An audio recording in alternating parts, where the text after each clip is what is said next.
Good evening. Thank you. Welcome in Kunstinstitut Melli to both our very generous live audience in the house tonight, as well as to our online audiences tuning in via our website, via YouTube, or via Facebook. Yeah, we're delighted to be here, and we're extremely happy to be hosting these kinds of events once again. Before we start, I have one small housekeeping item. I'd like to ask a question and see a show of hands, if you'd be so kind as to help us out just for a minute. Could you please raise your hand if you would currently be able to provide a QR code in relation to vaccination or COVID status? Just a quick check. That's sort of like about a 80%, I'd say. Thank you so much, that really helps us out. I am Vivian Zahel. I'm the Research and Programs Manager here at Kunstinstitut Melli, and it's my great pleasure to introduce tonight's program, in which we welcome a keynote presentation by Michelle Teran, which takes place also on the occasion of the launch of the Situationer Workbook, Situationer Cookbook, which is also subtitled A Transformative Pedagogy Reader. The Situationer Workbook Cookbook is a collaborative undertaking, and it's co-published and distributed by the Research Center of the Willem de Kooning Academy, together with the Publication Studio Network, including Publication Studio Rotterdam. In her keynote, Michelle will share some of the long-term research threads that she's been taken up during her post as Research Professor of Social Practices at the Willem de Kooning Academy. The lecture is titled To Learn in Common, which is Politics, Emergent Research on Transformative Pedagogy. Following the lecture, Michelle will be joined for a moderated conversation by her Situationer Workbook co-conspirator, Teana Boston-Mammah. Both Teana and Michelle have requested to provide their own introductions as part of their reflections on situated practice. So I won't be reading biographies, but I can assure you they have very stellar, exciting, and impressive lists, and they're on our website if you'd like to read them at any time. So this marks the third in something of a triptych of lecture and book launch events that we've hosted here at Melli over the past 3 weeks at Kunstinstitut Melli in this Melli Cantina space. Last week we were joined by Laura Rajkovic, who traveled to us from New York in order to launch her book Culture Strike, which is published by Verso and which questioned the role of the art museum amid times of social urgency and protest. The previous week we hosted a keynote by Professor Gloria Wecker on the occasion of the launch of Vistas of Modernity, an essay by Orlando Vazquez commissioned by the Mondrian Fund. Vistas of Modernity makes a major intervention into the conversations on decolonization in the Netherlands and further afield, proposing decolonial aesthesis as a methodology. In tonight's program, we turn our focus on education, on radical pedagogy, and on what Teran calls the potential for a borderless classroom, and I think there's another clause in there. Education has been a major focus for Kunstinstitut Melli over the past half-decade. It was one of the key threads in our name transformation through our collective learning framework. For all these reasons, we are really delighted to host Michelle and this very timely conversation on how spaces of education and learning can be socially responsive amid times of ongoing crisis. Thank you so much, Michelle. The floor is yours.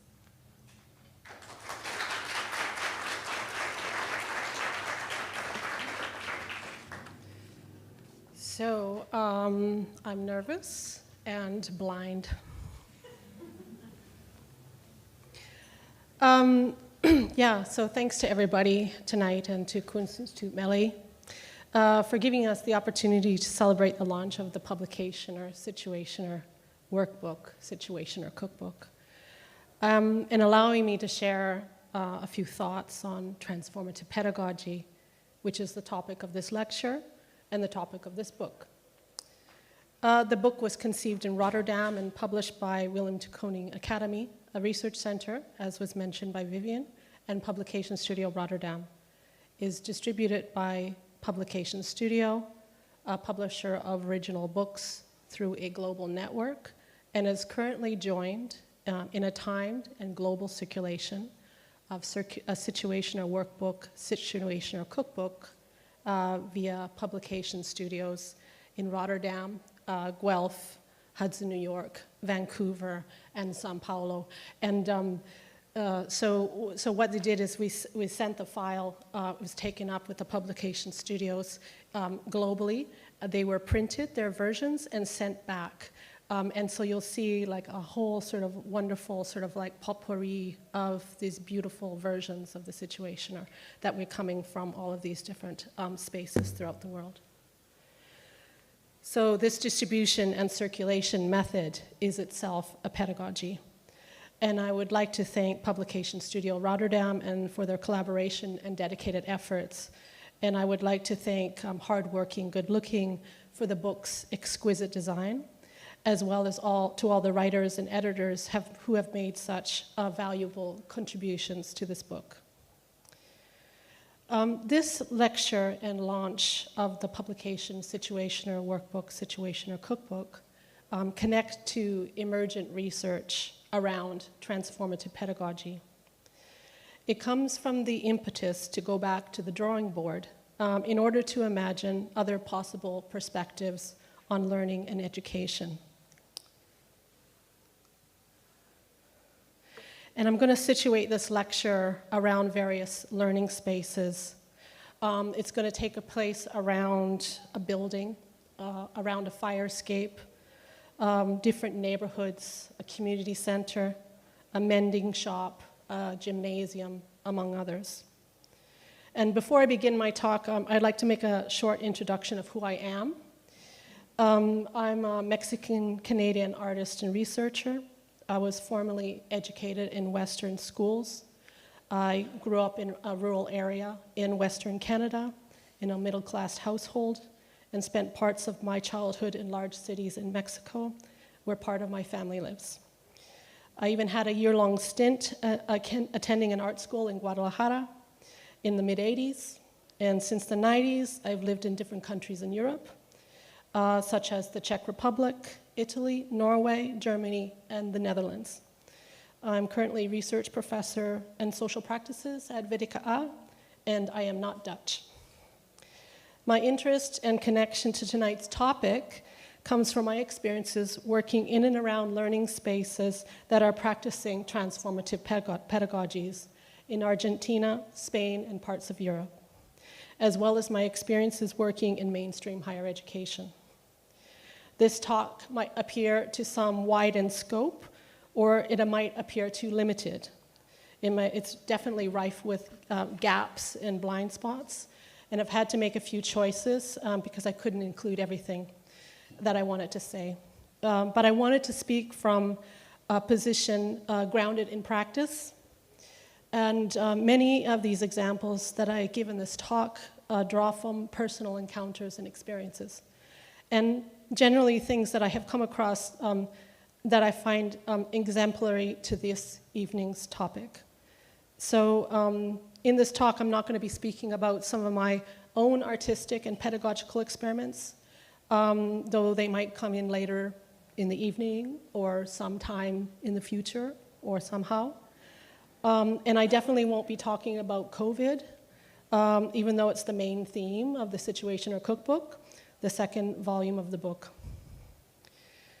So the Situationer is a document written in times of crisis or disaster or sensitive maneuvering. And it describes the conditions, concerns, and difficulties and active tactics faced on the ground, intending to give the lay of the land to a complex situation. This term was popularized in the Philippines during the dictatorship of Ferdinand and Imelda Marcos. Pirate published situationers were circulated by different activist groups, and this term continues to be used in political, aid, and civil society language in the Philippines today. Unsure of its origin or use in other countries, Google searching only brings up hits in the Philippines. And so in the spirit of a situationer, I would like to begin my talk with a retelling. And this is a subjective retelling, and not all details may be factually correct. So on a Friday last June, just before the summer break, 2 teachers deposited a large pile of branches in front of the black building of the Willem de Kooning Academy. Over the course of the weekend, the supple twigs and branches were carefully braided and woven together into an alternative classroom, situated at the threshold of where the academy ends and the outside world begins.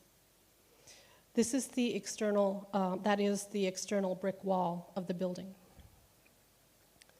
The construction began first as a humble offering of a simple room and outline of walls, but soon evolved into more elaborate formations over the days that followed. They were not alone. People passed by throughout the weekend. Friends and colleagues came by to offer a hand at building up the space, weaving together a passageway, a window, a secluded shelf, and seating area. Some people in the community of weavers began composing messages to the academy, which they wrote as visible slogans or encrypted pictograms on used fabric and used bed sheets. They entwined their messages within the branches of the emerging woven form, or draped them over a clothesline strung between the woven space and the surrounding tree. A waterproofed decolonial library also took form. Gloria Wecker's text on white innocence, Edward Said's Culture and Imperialism, or Ruth Wilson Gilmore's Change Everything, Franz Fanon's on national culture, among others, were texts included in the growing library, providing the material for reading and discussion groups that occurred over the weekend. Strangers and curious passers-by stopped to ask questions, critique, challenge, and even offer suggestions for building. Others dropped by for tea. The creators of the woven structure christened it the nest.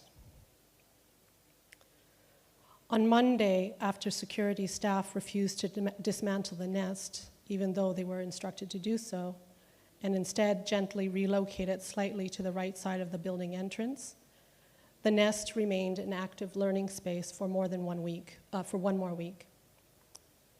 Starting at 7 p.m., the nest hosted daily reading and discussion groups using texts from the ever-expanding Decolonial Library. At the end of the week, the nest was lifted to the rooftop terrace of the academy with the aim to merge it with the garden terrace as a living, evolving, situated learning space. Yet this was not to be. The nest was dismantled and removed from the building, except for the banners and remnants of the library. The construction of the nest as a temporary and alternative classroom located within the threshold between the academy and the outside world was part of several performative actions which took place in May and June 2021 to call into question institutional double standards. Teachers and students participating in the actions questioned an institutional logic that on one hand advocated decolonizing the academy, yet was reticent to take an active role in putting decolonial pedagogy into practice, to practice what you preach. The official response coming from the academy in a series of official communiques used arguments of freedom of expression, which is freedom to give opinions, notions of social safety and didactics, that the school must remain a safe learning environment for all, to reiterate a position of neutrality and long-standing policy against sides on political issues. Previous to the next action and perched against the threshold of another building used by the school, another action had taken place. In this case, a 2-week sit-in and occupation of the fire escape at the Piet Zwart Fine Art Building that started with a dispute between students of the Piet Zwart Institute and leadership over a banner that the students hung from the fire escape in solidarity for the people of Palestine and the evicted Palestinian residents of Sheikh Jarrah, a neighborhood of East Jerusalem. After being removed several times by security staff, The banner was eventually included in the performance holding Palestine, initiated by Lebanese artist and master's student at Pietsport Institute, Diana Al-Halabi. During the 7 days, teachers, students, and other members of academic staff worked in pairs, taking turns holding the banner for 1-hour shifts. Around the performance were also teach-ins and reading circles, daily picnics, a karaoke session, and a radio broadcast, and other improvisations and experiments in practicing pedagogy otherwise.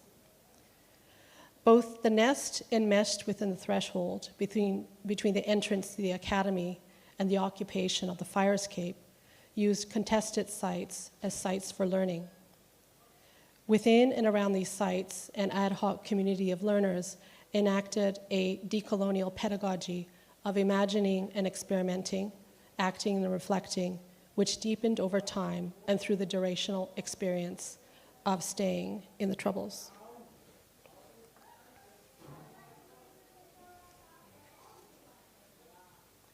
So where does dialogue take place? Who decides when, where, and why, and who can say what? And how far do the walls of the institution extend?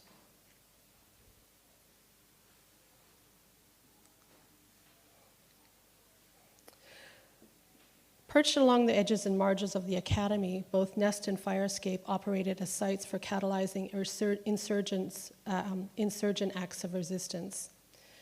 Part defiance, but equally as propositions for imaginations of communal, community-oriented, and collectivized forms of learning. What Rolando Vasquez refers to as not the empty gestures of representation and enunciation, but modalities of deep listening and relating, listening to what the site and situation is saying, and being attuned to the practices, constructions, and creations that emerge. The Nest and Fire Escape becoming alternative spaces of learning, alternative to the classrooms located within the academy walls. Referring to these spaces as cracks and fissures, decolonial scholar Catherine E. Walsh defines these edges and margins as spaces, places, and possibilities for decolonization. They are opportune spaces for creating ruptures and schisms to supposedly immovable, business as usual, colonial matrix of power. Rather than trying to dismantle the entire system, a seemingly insurmountable endeavor, Walsh instead asks what are the ways in which we might become the crack makers, making the cracks and fissures into the systems that create harm for people and the planet, and in ways that the cracks remain visible and endure. The late, great Gloria Andalusua, Chicana poet and writer of feminist and queer theory, upheld the fortuitous nature of cracks as opportunities for spaces in the making.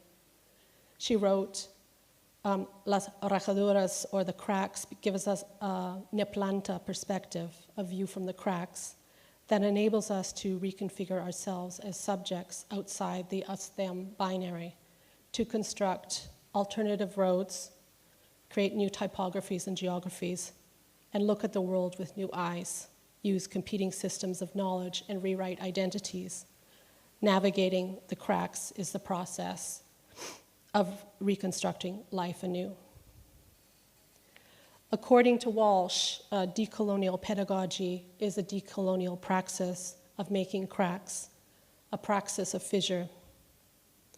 Less a theory, a specific form or a type of schooling, decolonial pedagogy is moreover a methodology, a practice. It is an active, living, listening, relational practice of learning, unlearning, and relearning, that is, in quoting Walsh, grounded in people's realities, subjective histories, struggles, practices, processes, and wagers for life. At its core, it is a pedagogical praxis that directly engages with confronting the systems of oppression manifested within the dictates of the patriarchal, capitalistic, and colonial system. As a socially engaged and relational pedagogical praxis of collectively imagining and building a better world, it creates the cracks and fissures in the dominant practices and knowledges that are working against life. It unfolds in multiple sites and in multiple classrooms, weaves through and in the service of community and community struggles, is committed to social justice and social transformation. And it asks us to teach, to listen, to teach, and learn with our senses, stories, knowledges, minds, heads, hands, and hearts. The sites are manifold. One might even call them battlegrounds.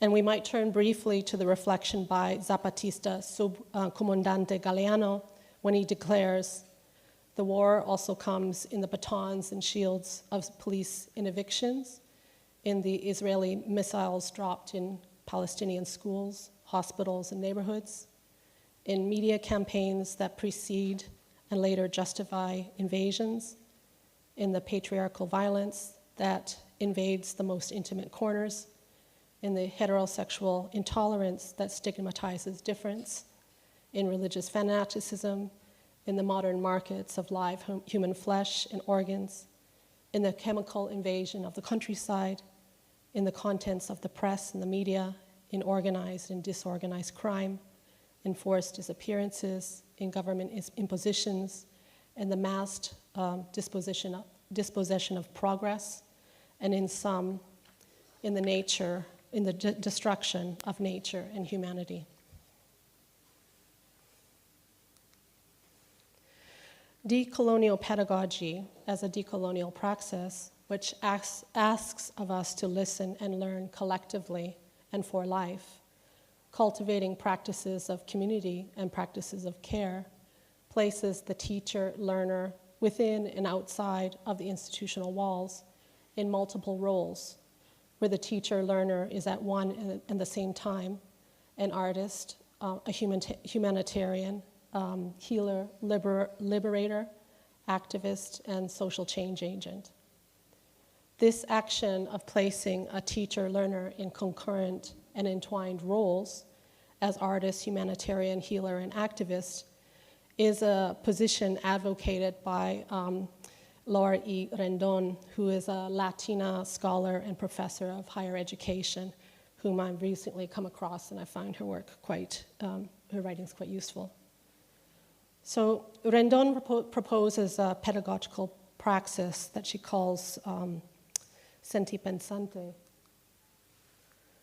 which she has developed after many years working in higher education and feeling the necessity to create her own cracks and her own fissures by building alternative forms of learning to the current institutional ones. To help develop this tool, she held interviews and conversations with teachers and colleagues who are interested in transforming education and learning in higher education. And she also drew from her childhood experiences attending poorly funded schools in Laredo, Texas, and seeing none of her stories or experiences as a Mexican-American or other Mexican-American classmates asked about and are present in the school curricula.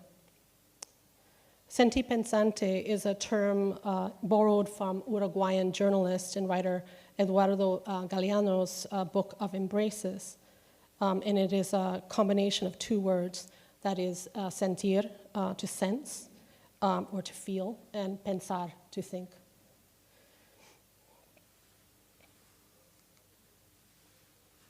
Fused together, Sentipensante as a pedagogic philosophy upheld by Rendon and many others as well, that being Bell Hooks, Audre Lorde, Paulo Freire, Varana Shiva, Alexis Pauline Gumbs, Adriana Marie Brown, among others.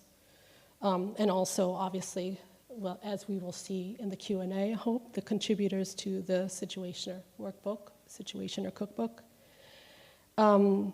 This pedagogic philosophy that call on steps towards mending the harmful and spurious separations between the mind and body, rationality and intuition, abstraction and lived experience, Western and non-Western, female and male, personal, political, formal, and informal knowledges, rational and emotional dispositions. In other words, the false binaries that privilege one form of knowing over others. And together these contributions enrich and generate dynamic and complementary forms of thinking, knowing, listening, and learning.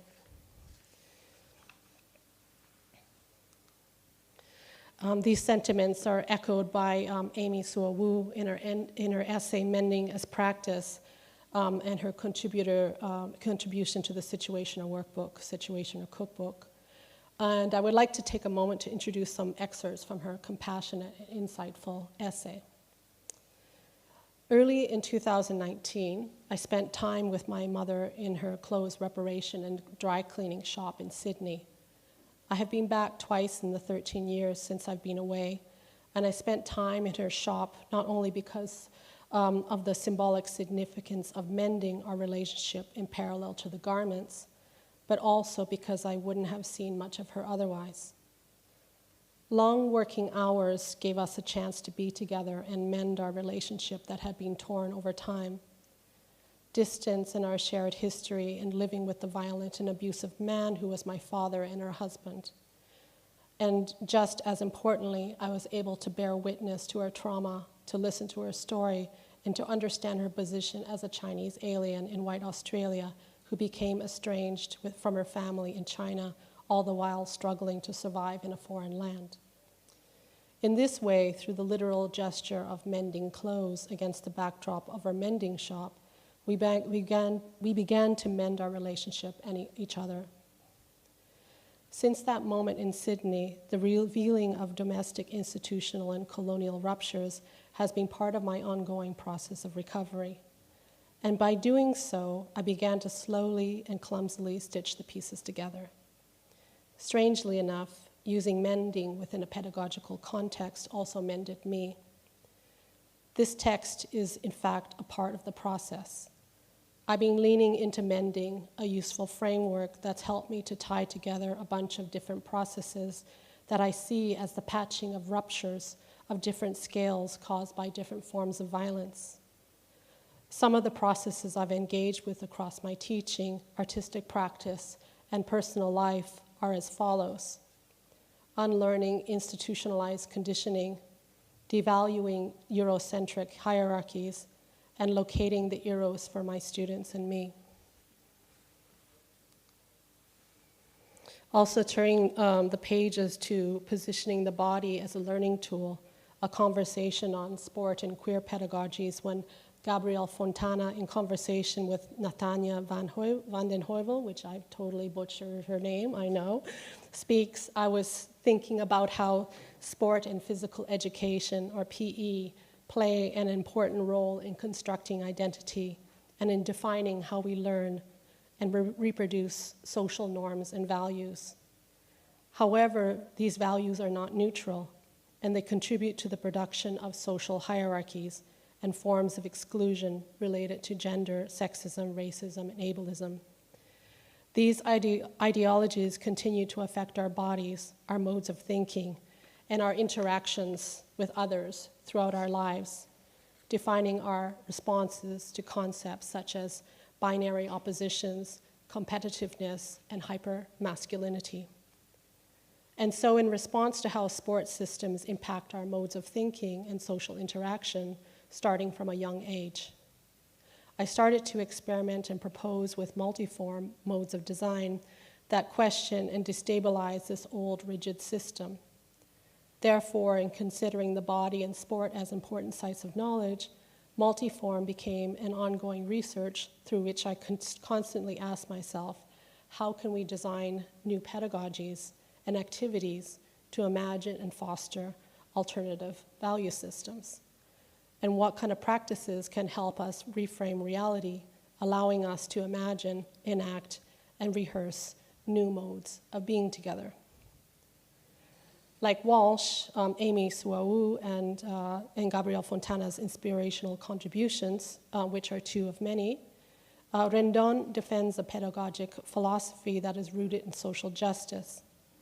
Creating a socially just classroom means creating the conditions for a learning environment based on an ethic of care, wholeness, combining intellectual, social, emotional, and spiritual development, inclusiveness, reciprocity, and trust. Rendon suggests that a multi-human curriculum can be an effective tool to creating holistic, integrative, and relational learning experiences to nurture a socially responsible, critically minded community of learners with the skills to engage in social and political issues.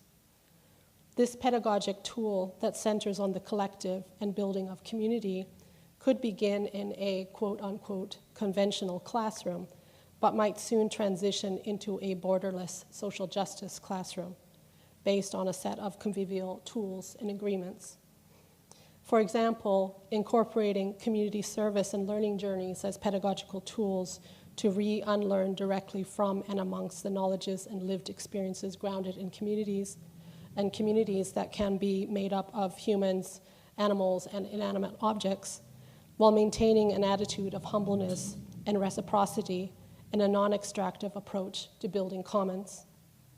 And at this point, I'd like to bring in a few examples of what I think about when I'm thinking about borderless social justice classrooms, and moreover, borderless classrooms that are socially engaged art practices where artistic, pedagogic, and community engaged practices merge.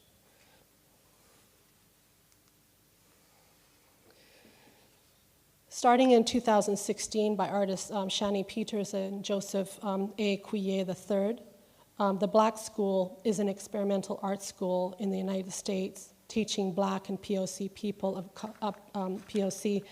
of color students and allies to become agents of change.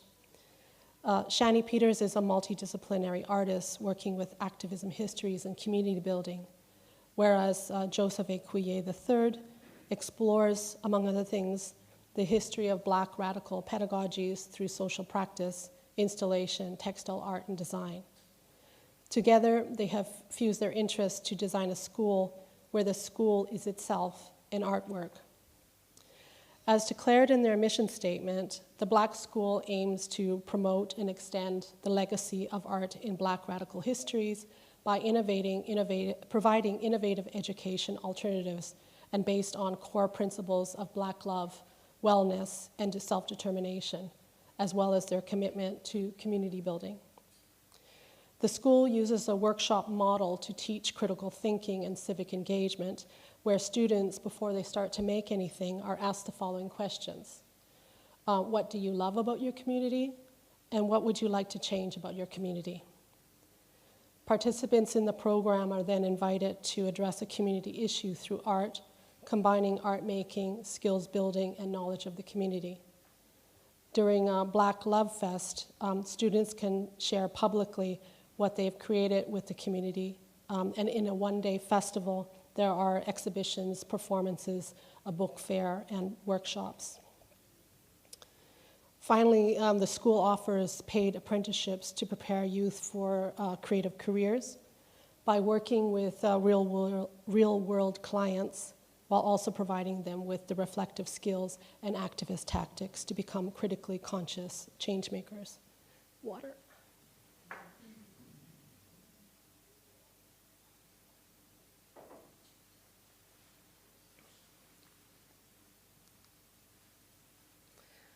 The Antigentrification School is an artistic and militant research emerging from the work of Cultural Workers Unite. Cultural Workers Unite is a collective of precarious cultural workers living in Rotterdam who draw from their own embodied experiences of working in the field to examine the role culture plays in economic and urban development processes. The collective describes the Antigentrification School as a school in progress with a grassroots curriculum built for and by cultural workers, neighbors, students, and residents to collectively learn, unlearn, and develop clear tactics and strategies to resist gentrification within our communities.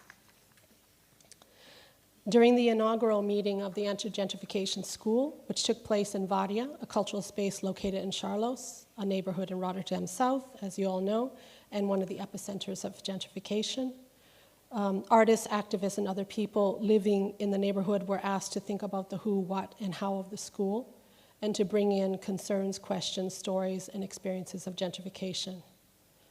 What were the group's understandings of gentrification, and speaking mainly as artists, designers, and otherwise cultural workers, were they complicit in the gentrification process? Starting with a collective mapping of sites, gathering of terminology, listing of actors, stakeholders, case studies, and other references, the aim was to build up a grassroots curriculum using recommendations for future borderless classrooms throughout Rotterdam. Thus, Antigentrification School proposes a nomadic school model where a group travels to and connects with first-hand experiences of gentrification. Don't come to the school, let the school come to you, in order to recognize the signs and to develop strategies and tactics for resisting eviction. Past sessions have taken the group to a community building risking displacement in Delfshaven, and a squatted and living social space threatened with imminent eviction in the north of Rotterdam.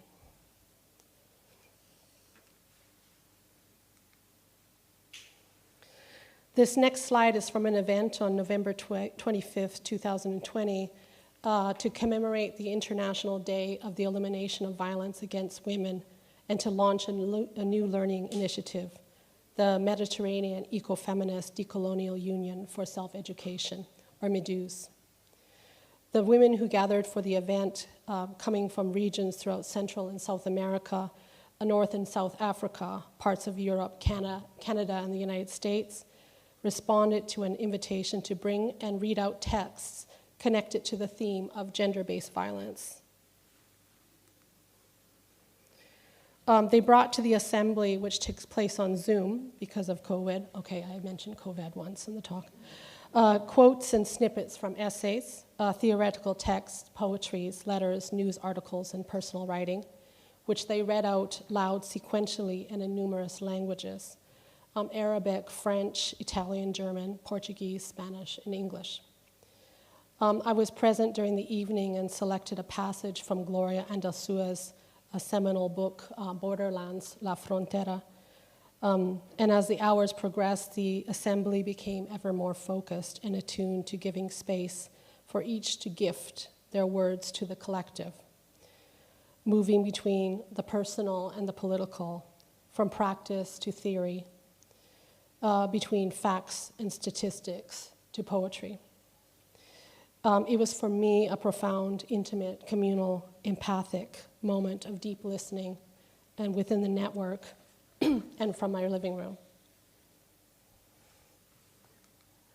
So MEDUS is a relatively new initiative operating within the Salento region of southern Italy and is still very much in its infancy. Through residencies and the convivial practices of living and working together in common as a feminist pedagogy, MEDUS is trying to collectively form a toolkit for the feminist teacher and the feminist learner.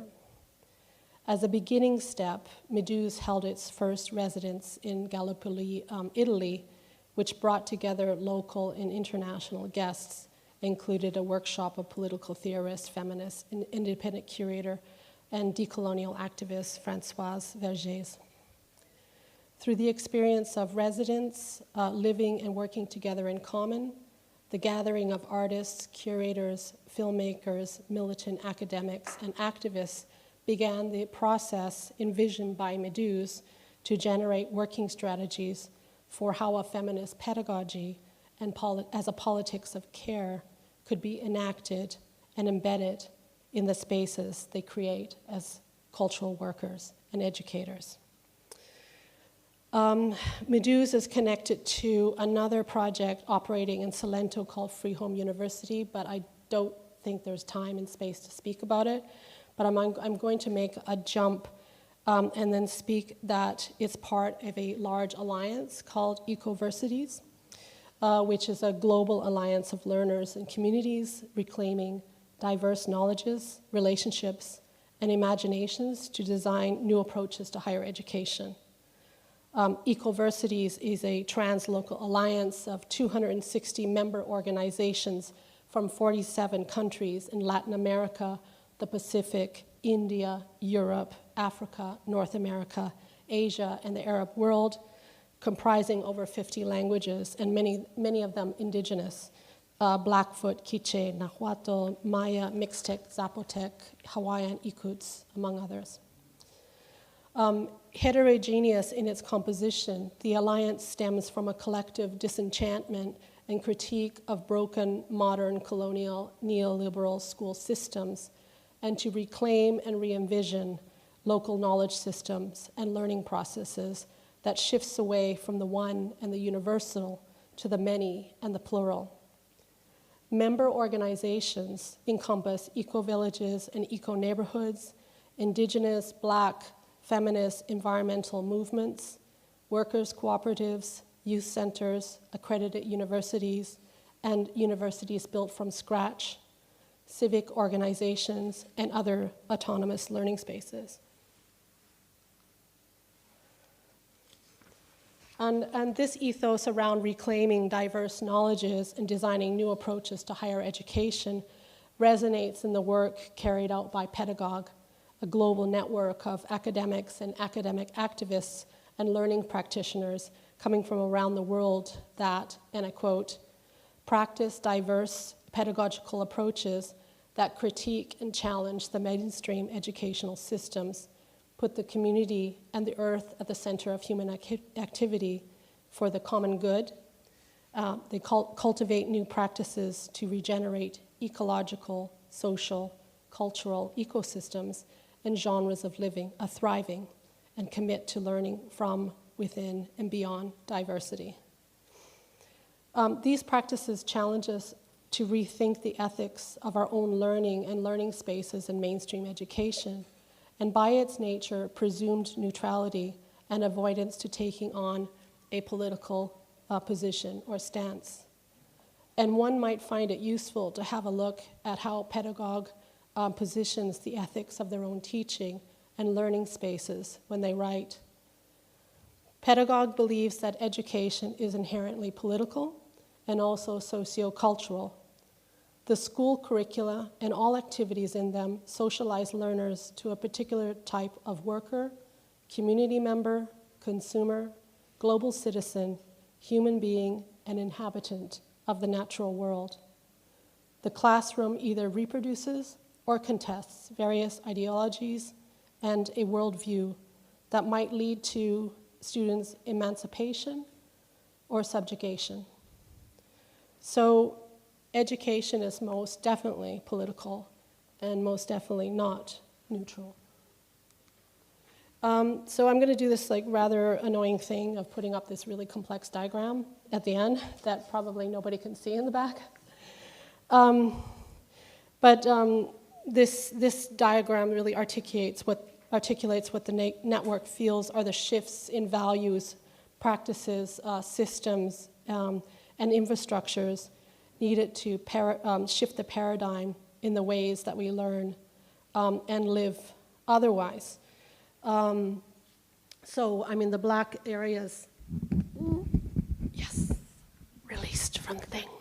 So in their flower of transformation, and they propose five spheres of epistemic alternatives, and it's really around cultural diversity and knowledge democracy, social well-being and justice, economic democracy, ecological integrity and resilience, and direct and delegated democracy. And I think I've tried to sort of touch on these areas through the talk, as well as definitely some of the contributors, people that are present in the Situationer and who have contributed such brilliant and eloquent and provocative thoughts in the Situationer. So I just want to show this is what's at stake here. And I'm not sort of offering any nice, lovely packaged conclusions. but I'm going to open up the Q&A with the other situationers here in the room. And I would like to end my talk with the following questions and really invite you to speak from your practice and your contribution to the book or anything else. And they are Clara Balaguer, Jack Bardell, and I'm reading the contributors. They're not necessarily all here. We'll ask them to. Anyway, moving on. I'm jumping ahead. Duke Boersma, Teana Boston-Mammah, Ingrid Commandeur, Maria Daboim, Inglés Amaral Fernandez. I did it though, I just said it. Gabriella Fontana, Elin Groen, Tamara de Groot, Sami Hamana, Jan van Heemst, Mark Herbst, Nathania van den Heuvel, Johanna Monk, Amy Pickles, Alona van Roosmalen, Irina Shapiro, yours truly, Renee Turner, and Amy Suwu. And some of the questions that I've sort of put up here, I'll just read out. And these don't necessarily need to be answered. They're just kind of like floating. What are the transformative pedagogies in your practices? How can they be nourished? Will mainstream institutions remain the way they are? Or will they participate in reimagining education otherwise? Are they able to move beyond? What might be future learning and learning spaces? And where are the cracks and where are the fissures? That's it. Thanks.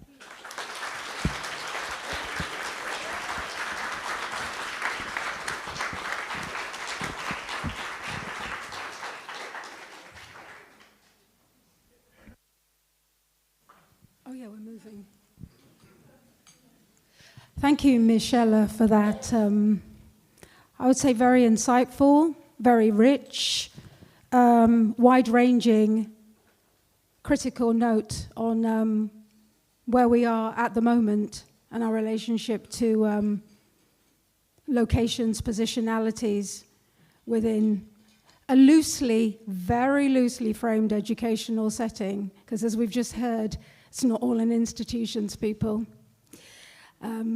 Anyway, without further ado, my name is Teana Boston-Mammah. Just a little bit of location information, like Michelle did. I have been educated for years in the Western system, deeply embedded in Western colonial thought patterns that I fight every day.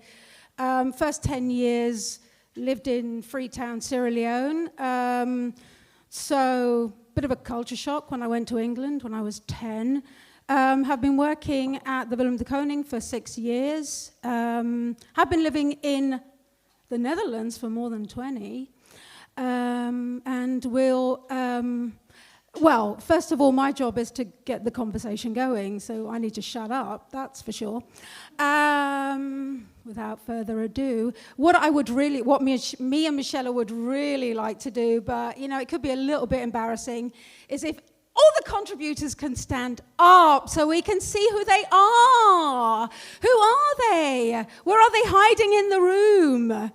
Right, listen, you know what I'm like. You know what I'm like. I will go and stand next to you and make it very awkward. Gabrielle, Clara, Renee, please stand up. Please, Sammy, I know you might refuse, I understand politically, especially having read your article, I understand that you don't take any center positions, fair enough, but Sammy, who's laughing there, is also a writer, and he talks about centering the teacher. Can you say, oh yeah, sorry, yeah. Okay, Clara, Renee, Gabrielle, Jan, please, thank you, wave. Aline, please, thank you. Yeah, Amy's under, yeah, I know she's avoiding me, but believe you me, I have seen her. I know it's coming. Yeah, I can see she doesn't want to do anything. Well, how's this going to work, people? Where's the conversation coming from if you're all going to avoid me? Wait a minute. Yes, Ingrid there, and Irina. I hope I'm saying everybody's name right. Have I forgotten anybody? Oh, Joanna, of course, all that great editorial work. Thank you. Okay, I would like to give a what? Yes, yes.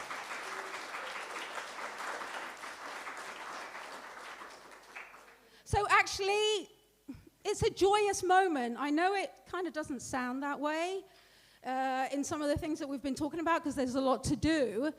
But it actually is something that you've been talking about for 3 years doing this thing, and we've all been involved in it. So this is actually a really great moment, you know, that all these brilliant, intelligent people, to be honest, I'm not entirely sure how the Vedika got us all together.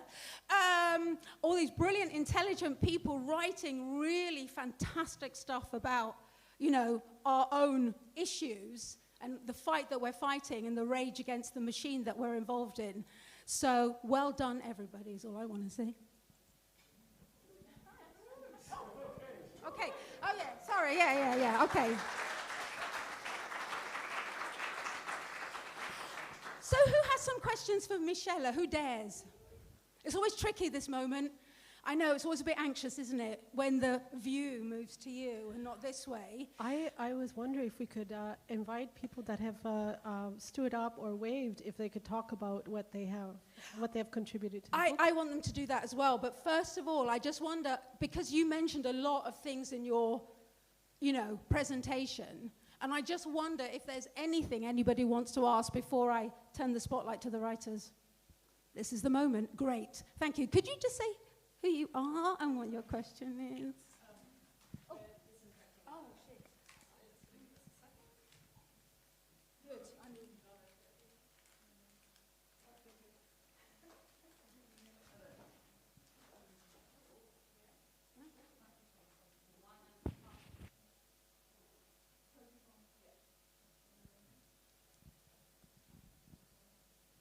I think it's quite a, I don't know even if I need the mic, but maybe it's quite a practical question, but yeah, where would you like to see the book ending up right now or being spread mostly?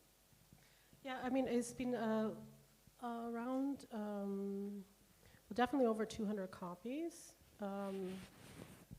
Maybe about 250 copies now have been, I was thinking about educators, people that are working between artistic practice and art education, that are also sort of developing sort of interesting practices.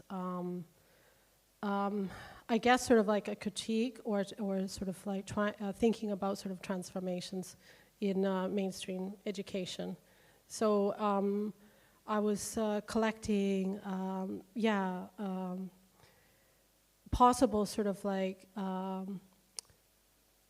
interested hands and interested readers that might be also sort of like really quite interested in what I think are some amazing contributions, you know, in the book.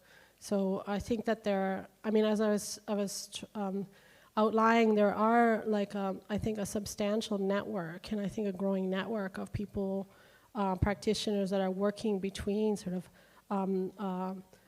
socially engaged practice, activism, radical sort of educators, both working within and outside of mainstream institutions that are sort of like really sort of committed and sort of like putting a lot of energy into sort of thinking about transformations in ways we learn and live together. So I was thinking in those terms. I think like the last year, I mean, okay, now I'm going to talk about COVID, but I mean, no, it's been quite an amazing, because there is such a very, very strong network of people that I've come across, and there's many more, but yeah, I was having sort of like these experiences, you know, in lockdown, just in these kind of meetings and sort of gatherings with people, even though mostly these networks that I'm describing are also sort of going in and sort of practicing these intercultural sort of cross-pollinations, whether in gatherings or in residencies or in sort of these sort of encounters and meetings in order to sort of like to build up and exchange practices and build up sort of like an extensive toolkit of sort of possibilities, not models, but more sort of like tools and techniques. Yeah, so I was thinking in those lines, and I have to say that when I've been in Willem de Kooning now, and this is into my 3rd year, even though there's been like this complete sort of like blank year. But when I first came to Willem de Kooning Academy, I was quite struck of these brilliant sort of people sort of within different sort of departments within the academy. There's a strong sort of concentration of teachers from social practices, but they're also coming from the honors program, autonomous practices, and also the master education in art. And I was really quietly sort of deeply sort of thrilled, you know, to say, okay, there's like a really big gang that I can actually sort of, you know, spend some time with. And then COVID happened and everything kind of got fractured. So now I'm wondering what's next. I can see there's, thank you. Sorry. Yeah, should I go there or, yeah? Okay, great. Oh, I've just spoken into it, sorry. Here's the whole set. Oh, thank you.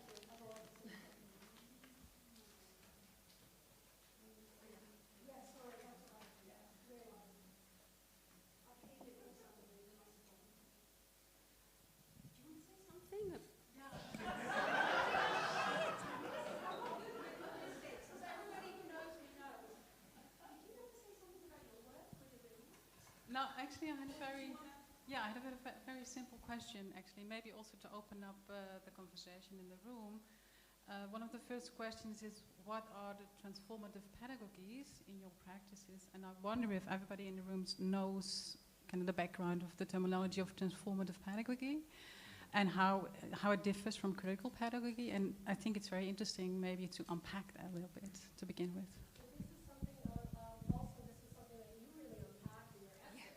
Would you like to talk about the essay?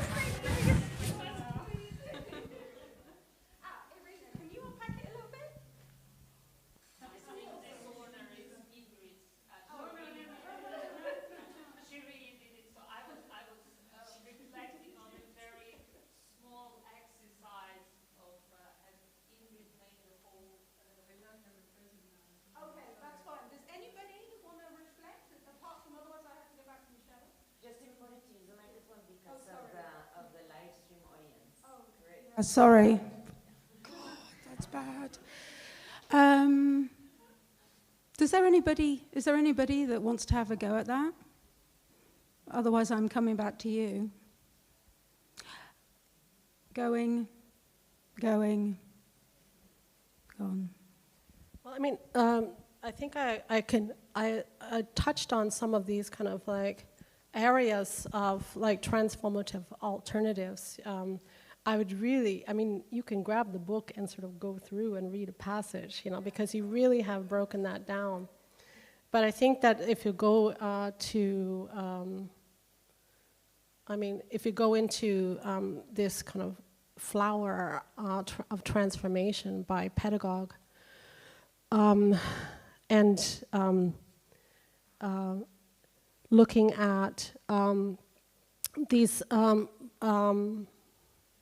kind of systemic sort of alternatives that is based on less on scarcity, less on individualism, less on sort of cooperation, competition, and more sort of in this within the realm and the economy of sharing and caring,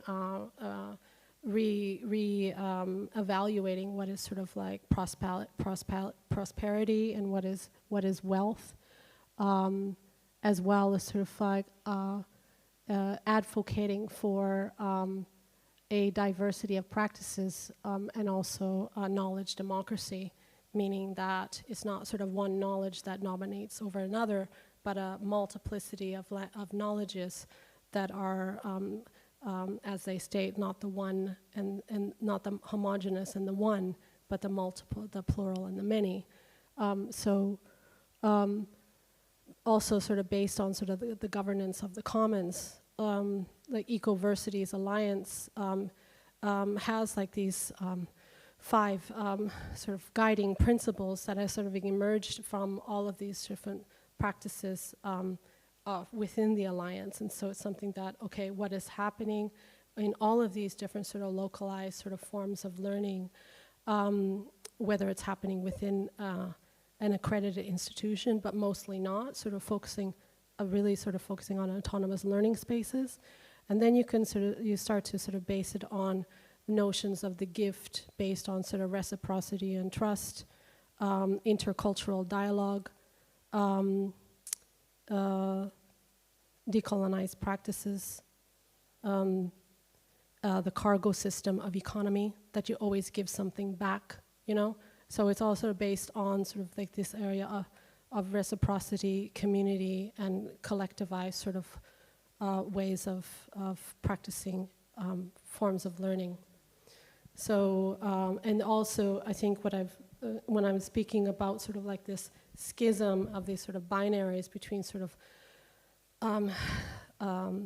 sensory and sort of mind and body and sort of forms of thinking and knowing, between sort of like the male and female, or sort of like these self-imposed and sort of like spurious sort of binary sort of like positionings, which for many of these sort of authors are seen as very sort of ruptured and violent, you know, ways of sort of like setting things apart, right? So it's more about sort of exploring and experimenting with sort of like complexity and entanglement rather than, you know, things that are in this schism and divide. Yeah. Thank you.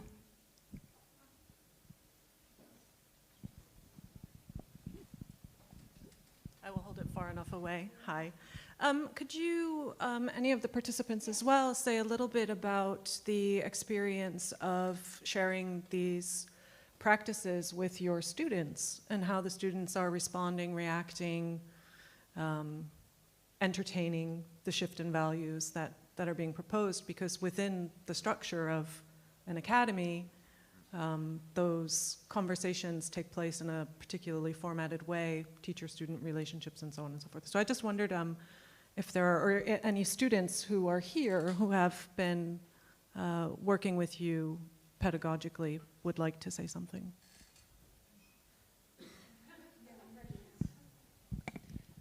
Thank you. Are there any students of yours that are here? No. Oh. No, I know you're not, but just a quick check in the room. Are there any students? No. Okay, well, you're a student. Yes, teacher Great. Hi, I'm not a student, but we learned with Michelle Teran. No, we hired her to run a training with us, and specifically one where about 1.5 years ago, I think. So we are not students of you at the art school, but when we ask you to lead a conversation with a group of stakeholders, you identified a workshop that would be using a methodology that I would say is not like the corporate trainings when you call them, nor one that would be about running a meeting. It was an activity itself that would allow the participants in that group to be able to learn about how they felt about the institution and listen to others as well and debate. So maybe you could talk about that exercise, which I think, not about the responses, because it was confidential, by the way. But at least to explain a little bit how the pedagogy was applied in that type of workshop that was, it was a haptic, it wasn't discursive. People did activities, and I don't know, I thought it would be interesting that for us, it was an interesting learning experience, no? Yeah, I mean, very briefly, it was this exercise called the silent conversation, which it starts with a single sheet of paper and a very simple question, sort of based on what is the conversation, And then you have 5 minutes to write silently responses to the question. And then after the 5 minutes are up, you send it to the left, and that person to the left looks at the question and the response and adds to that, to what has been written, and that's another 5 minutes. And then you pass it along, and you keep on passing it along until you receive your original sheet. And so the idea is that maybe, or you had that experience. I'm going to retell your experience about first. You can correct me, or would you like to speak for your own experience? So that exercise that Michelle designed, I also used with, I think, the second group of young people that you had in here, where I think also Jan and Florian were asked to do some workshops with the young people when we were thinking about what could this space become. How does it, include people who have, let's say, traditionally not felt included in this space? And what I noticed doing this exercise where other people are looking at what other people have said or written was that there was a dialogue, but the dialogue was in silence. And so it had quite a profound impact on people who had actually, on this matter, had never actually talked to each other. So the joy of it was that people could gather, these beautiful fruits of knowledge and actually think about how they wanted to react to that. And the kind of peace and reflective quality of such a method I found really refreshing when you're talking about how to do this work in institutions. I do want to, sorry, is that the one you're talking about? The one that you passed the paper around? Yeah, okay. I do desperately want to talk to some people that have written articles in the Situationer, because I fear otherwise it's just going to be an interview with Michelle, and that's great, but maybe for coffee, Ask her for coffee another time.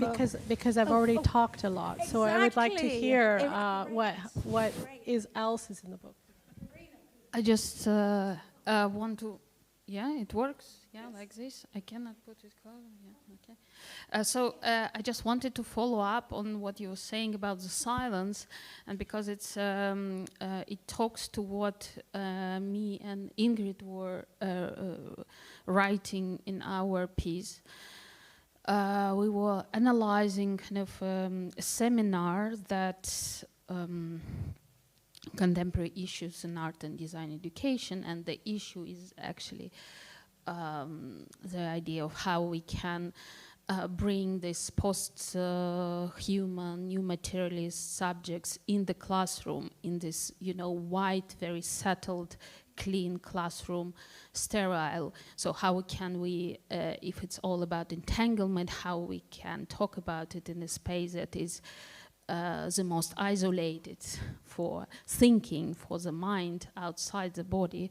So basically the whole setting was of the seminar, when students enter the room, it's empty, and the furniture is not arranged, but the furniture is given as objects, and the students arrange and create the room by themselves. They create diaries, they create notes outside on the surface of the kind of furniture that they will build. And actually there is a lot happening in silence, so negotiation of common vocabulary. I ask them to do in silence, that they negotiate some words without actually talking about them. And if to connect it with a question about response of the students, it makes magic if it's a lot about embodied relationship.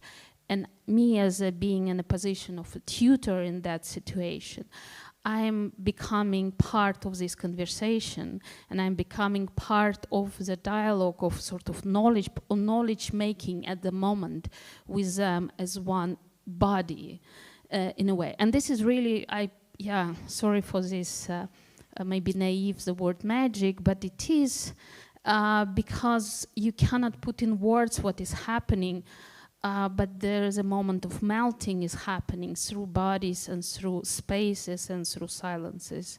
So that's, afterwards we go in the garden, in the botanical park, but this experiencing the impossibility of a classroom to host this situation and impossibility in words to speak this situation, that's something I think students also non-verbally understand and go with it, if it makes any sense.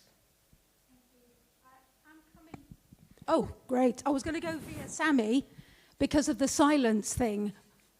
You know, because in your article you said, you know, your way of, sorry, I will come, your way of like maybe decentering the human was one of the things that you started to do was have awkward silences.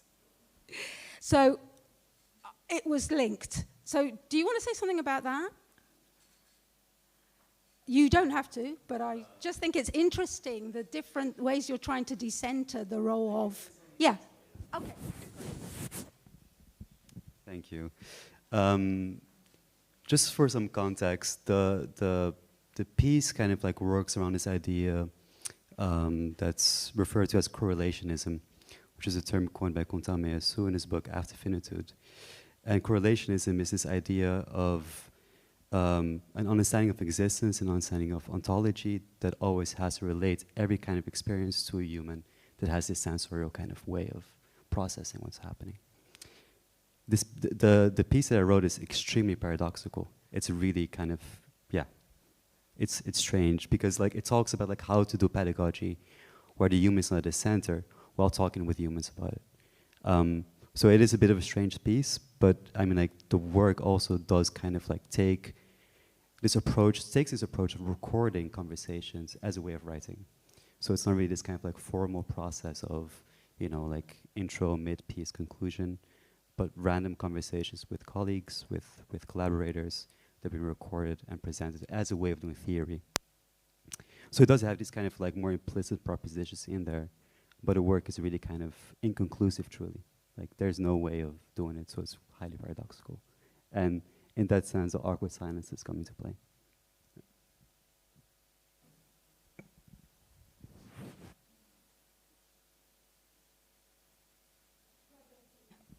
What I think. No, you're not? No? No, I was going to answer the question from Vivian, I think, about or what it's like to, I mean, looking at the picture that's on the screen and thinking about how Michelle started her lecture, I think the threshold, like the relationship between transformation and the threshold needs to be addressed, especially since these two events, the nest and the banner, were moments of pain. There is the pain of being on the threshold of transformation.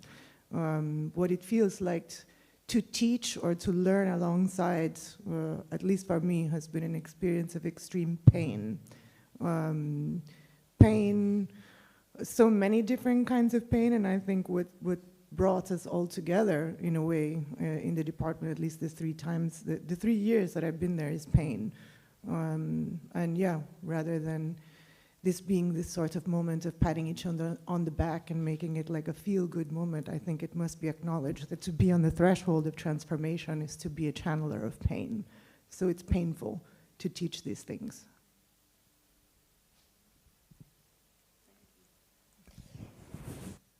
I couldn't agree more with you, and full of uncertainty, for sure.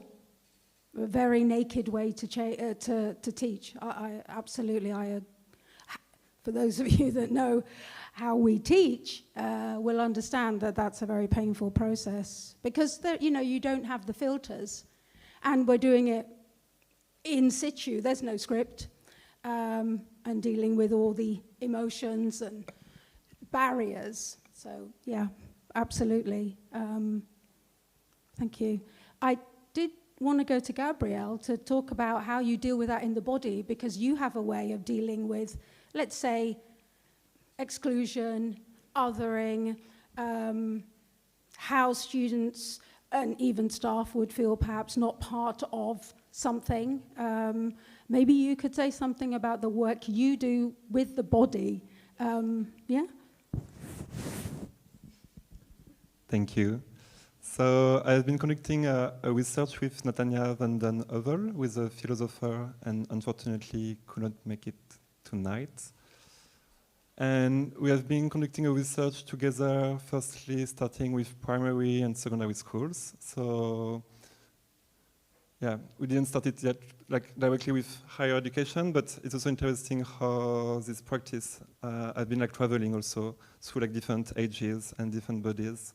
And basically we've been looking together at sport and sport system, thinking at what kind of form of knowledge are produced by sport practice in the context of education, and how can we rethink sport as a queer pedagogy. So we're thinking sport from like a queer and feminist framework. So on this line, we have developed a series of alternative team sport games composed of new tools, new props, alternative sport field, transformable outfits that change colors through the games, and different objects.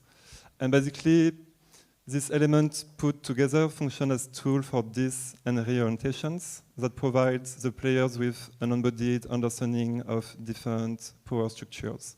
So let's say, for example, you end up playing in a game with 3 teams, and this allow you to like start to question actually like just the first question of like the binary, like why are there like always only like 2 teams competing?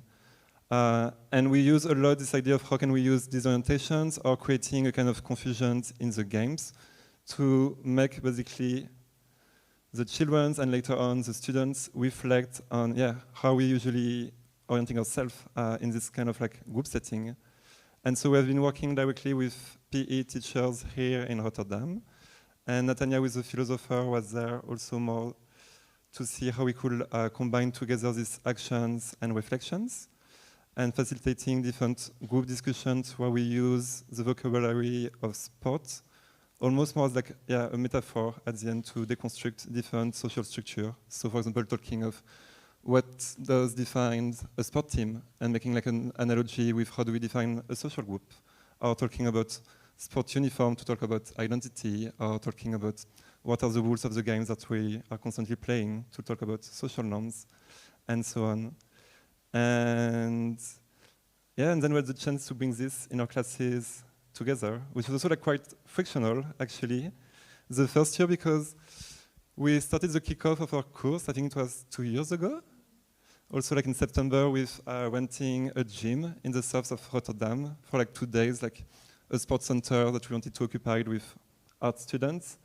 And we got like very strong reaction. Like students didn't want to come to the gym. They refused because they all shared common sport trauma. And even before the first class, we got like tons of emails. And we're like, oh my God, I remember it was like my first teaching week. I was like, what did I propose? And we tried to explain that we are there to indeed like questions and change the rules of the games together, I think. Do you want to add something about these 2 days? Well, I mean, you got the emails. I got the emails. I mean, I guess it's this.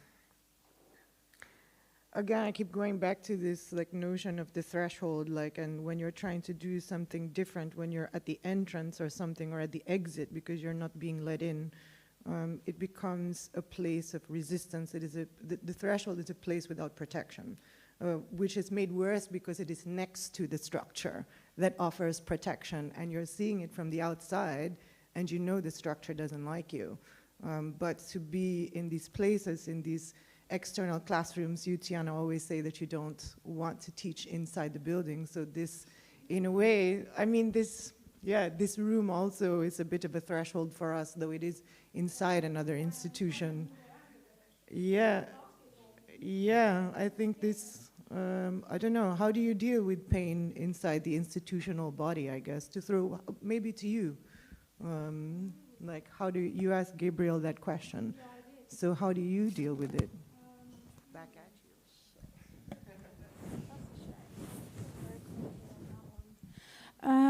Well, luckily I do have some students here who could probably tell me how I do. You know, one of the things that I like is the framework, theoretical framework of gossip. No, seriously. No, really. This is going to be in my article. Gossip has a very important function in an institution. So for me, that's an essential way of surviving. 2, as anybody that knows me, oatmeal cappuccinos. I'm being flippant, but, you know, actual bodily pleasure in something that takes your mind off something, but also laughter. We laugh. You know, we laugh through, you know, laughter is also fundamental, it's a method. Hey, somebody wrote about that. Duca, but she's not here.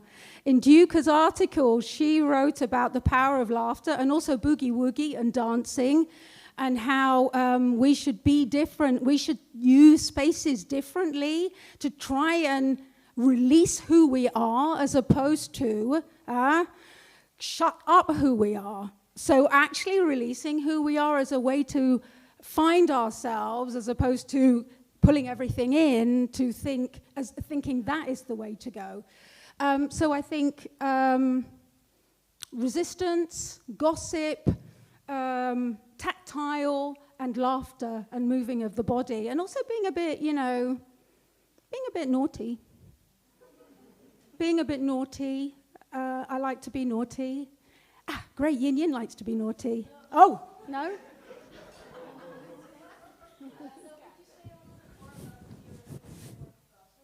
Oh, jeez. Okay, wait a minute. Well, that's a bit of a, well, I don't know, because that's going to be in my article, so I don't want to give too much away. Otherwise, nobody's going to read it. But it's about relationality. It's about conviviality. It's about what happens when the panopticon is not looking at you. And the rest state that the body goes into when it's chilling on the sidewalk, whether it's little, you know, little crumbs as you go and get walking along the stairwell. I mean, that's one of the points that Michelle has been making, you know, these areas outside, these cracks, these fissures. And for me, gossip is something that's always been seen as, you know, it's what women do. If we're talking about the stereotypes about what people that identify as women or have been identified historically as women do. And it's not important. So for me, it's a kind of revaluing of this really important function within an institutional setting.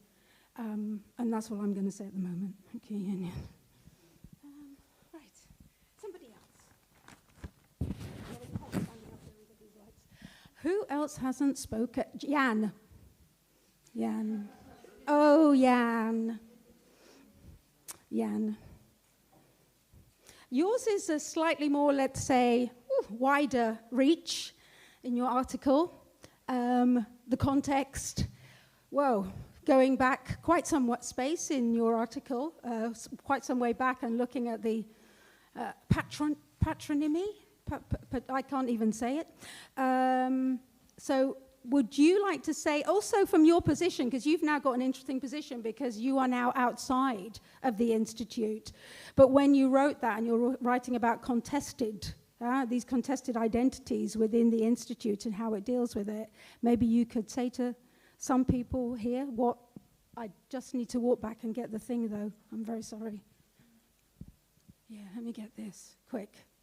If you'd like to just give us a little,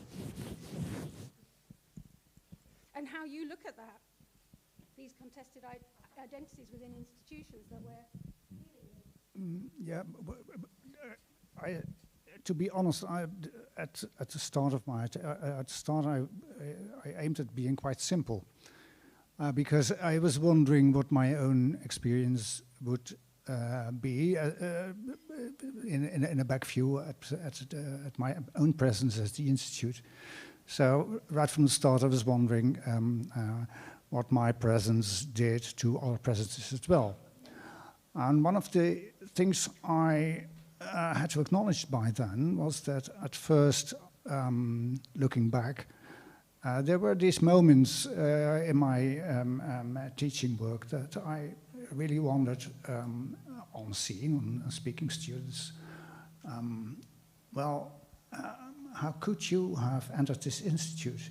That was really also quite shocking for me. So I restarted thinking about, let's say, about questioning what does it mean to be present at an institute. So these are really very simple questions, but to answer them, I had to take a few U-turns in philosophy. So I would like to excuse for the intricacies and the difficulties the text might pose to this, but I think it's very necessary in order to, let's say, be transgressive, or in order to be, in order to deconstruct, if you would like, the practices we practice at the Institute. You should first question what has built up. So what is the construction that has to be deconstructed itself? And that brought me back to, indeed, myself, and that brought me back to an analysis of the very words we use when we introduce ourselves, when we practice, when we teach, etc., etc. So in the end, it turned out to be necessary to analyze, say, a few critical pronouns, especially the plural pronoun we, and specifically questioning what is implied in simply using that word. And then it turned out to be that in using that word, especially if it is being used by me as a white teacher in an institute that has been changed dramatically over the last decade, I might say, that in using plural pronoun we are using already, even without acknowledging it, let's say, an implied societal complexity that needs to be analyzed. And that's what I'm trying to do with my contribution to the book.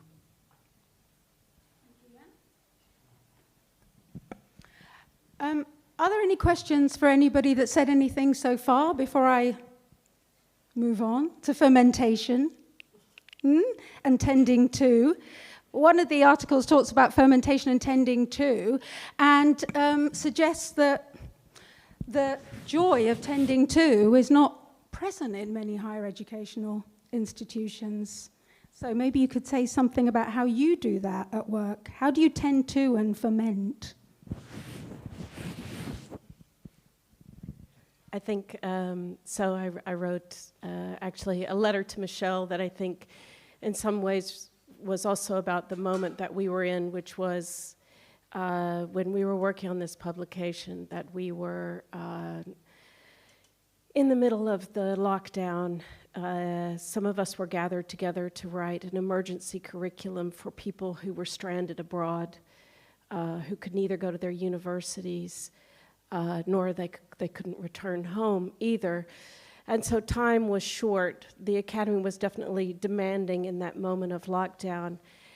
And I had this moment of just going, if I write anything at all, it's in that moment perhaps of peace and thinking in my kitchen of what are the pedagogies of this tiny place in my house, which is really the smallest room next to the toilet. My kitchen is very, very small. And I thought, what does it teach me? And what does it teach me about teaching?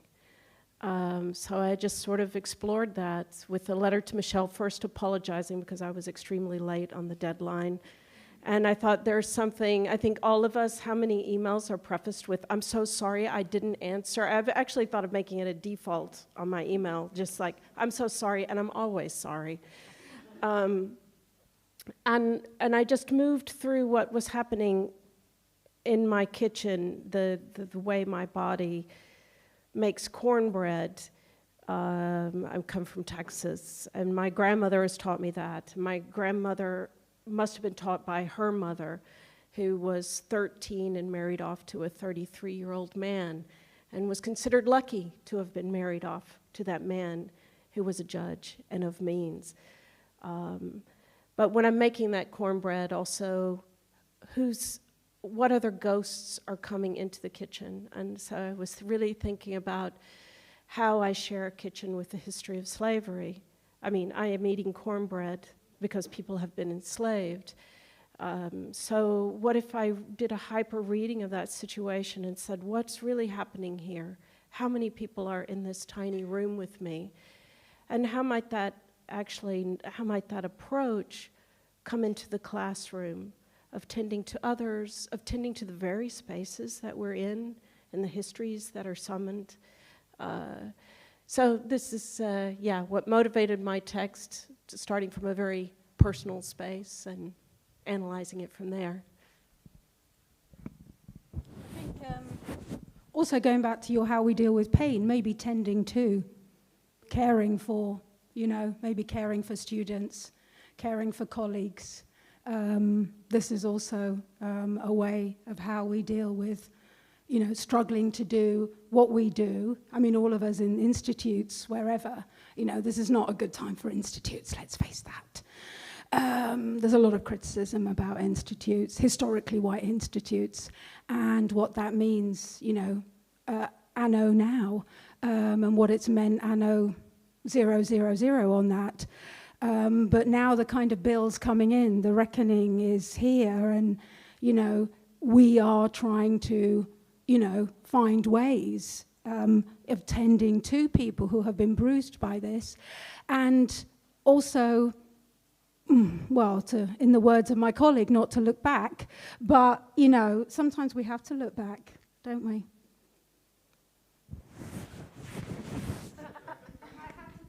You were doing so well.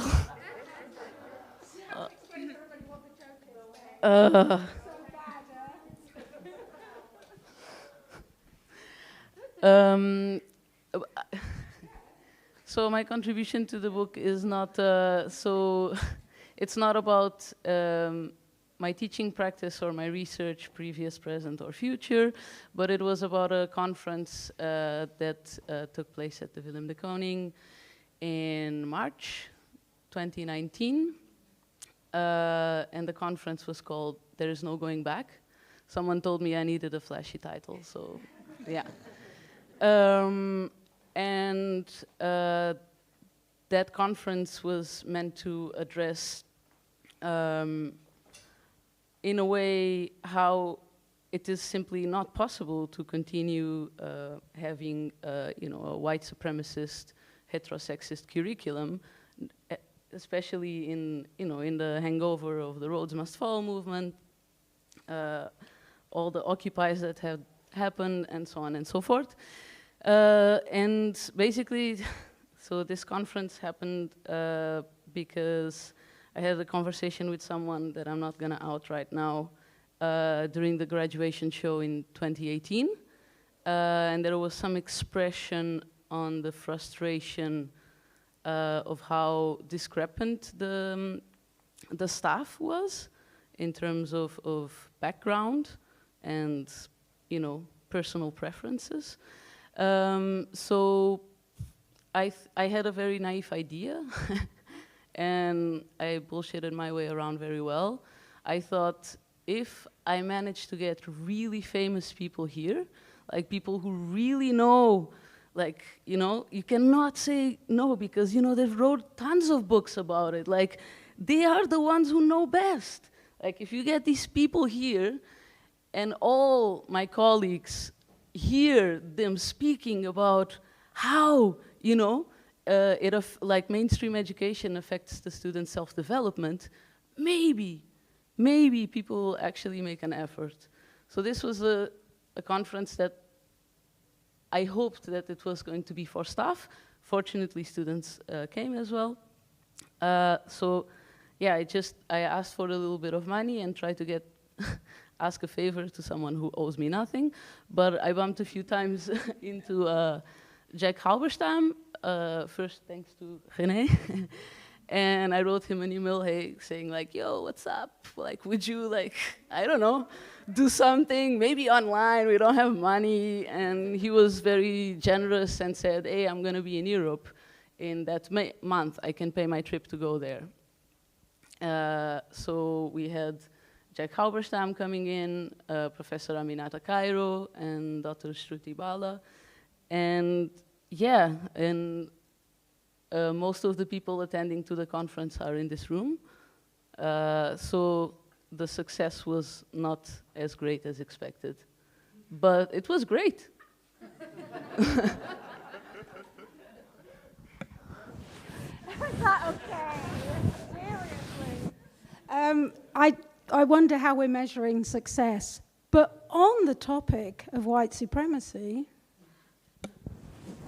and whiteness, I do have to walk here and ask Eileen to talk about the gap that she experienced when she was trying to write about this subject and trying to paper over the ground as you start your work. And I wondered, how's that working, the papering over? Thank you, Teana. It doesn't work. You know this. I kind of want to go back to what you said about gossiping. I feel like thinking about whiteness, especially also in institutions, and thinking about whiteness as a white person, I like this idea of gossiping a lot because I feel like gossiping allows for speaking things that are between the lines and speaking about things that maybe shouldn't be said out loud as much. And I think thinking about the Willem de Kooning as a space, as an institution that is still, I would say, white supremacist, I think gossiping really helps the staff and students present there to survive. And also thinking about what whiteness does to a space like that and to its staff and students, I think gossiping has been a way for staff and students also collaboratively to survive that space, and also for an alumni such as me and others in this room, it's been a space, gossiping has been a way to keep in touch with how and in what ways students and staff are still dealing with the same issues that we have also dealt with. And gossiping has been a way to keep in touch and keep the communication open in a way that I feel has really been incredibly important for people to keep doing the work to dismantle this white supremacist institution in the way that it's operating now. And yeah, so I really wanted to thank you for bringing up gossiping, because I feel like it's a lifeline for people, and it's a lifeline for anyone who's traveled through this institution and anyone who is dealing with racism, really. So yeah, thank you for that. Thank you, Eileen. I can see your neighbour doesn't want to speak. I'm just checking that you don't want to speak, huh? You want to talk about mending? Not really. Not really, I didn't think so. The body language was clear. Yes. Oh, shit, what time is it? Sorry, I would have gone on forever. I'm really sorry. Get carried away. What time is it? What time is it? Shit, no, okay. Do you want to say something to wrap up as well, or you? Because, or not, no? No. I don't know. I know. Okay, Vivian, the floor's yours. Thank you, everybody.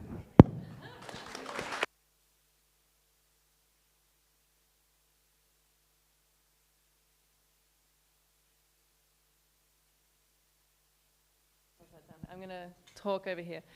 Thank you so much for joining us this evening. We have a reception now with some non-alcoholic beverages. Please enjoy mingling with us. We open a new round of exhibitions next Friday evening from 6 to 8 p.m. Please join us for that. We also will be working with the Het Nieuw Institute on the 30th on Thursday to co-present Mark Wrigley on the anniversary of Constant and remembering the exhibition that took place here in 1998, New Babylon. The night before, we're also collaborating on a keynote by Beatriz Colomina. And on the Saturday following the opening, we will be having a focus tour with the artist Jasmine Thomas-Hervan, as well as the curators from Sour Grass who are with us tonight. That will be in the afternoon, so please join us for these busy programs, and thank you for joining us tonight. Thank you.